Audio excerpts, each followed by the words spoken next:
Se fait appeler Abdallah al-Chinguetti. Il est le porte-parole d'Al-Qaïda au Maghreb islamique et commande une centaine au moins de combattants.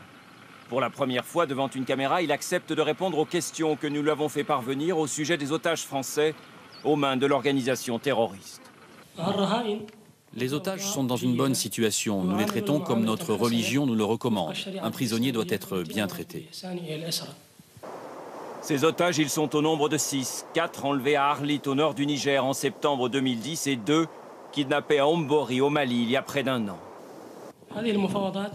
Les négociations avec la France ont démarré de façon directe et sans intermédiaire après la prise d'otages du premier groupe de Français. Les premières négociations ont permis de régler certains problèmes.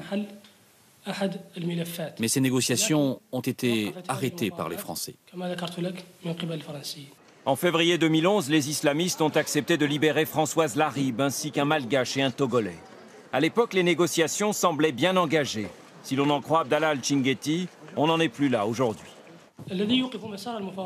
Ce qui bloque, c'est le manque de sérieux des Français et leur refus de répondre à nos demandes, qui sont pourtant légitimes et raisonnables.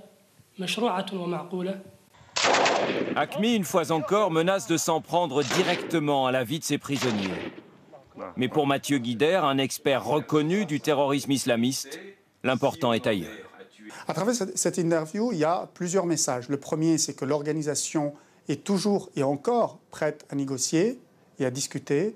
Le second, c'est que les otages français sont en bonne santé, ils sont traités comme il l'indique selon les règles de la charia. Et enfin, le fait qu'on n'est pas encore dans un point de non-retour dans ce Nord-Mali et que tout le monde se prépare en quelque sorte, soit à la guerre, soit à une résolution du conflit. À l'heure où de plus en plus on parle d'une intervention armée pour libérer le Nord-Mali, le porte-parole d'AQMI lance un sinistre avertissement. S'il arrivait quelque chose aux otages, ce ne serait pas de la faute de ceux qui les détiennent, dit-il en substance, mais de celle de la France. Et à noter que François Hollande a reçu pendant près d'une heure aujourd'hui les familles de 2 de ces otages retenus par Al-Qaïda au Maghreb, Philippe Verdon et Serge Lazarevitch.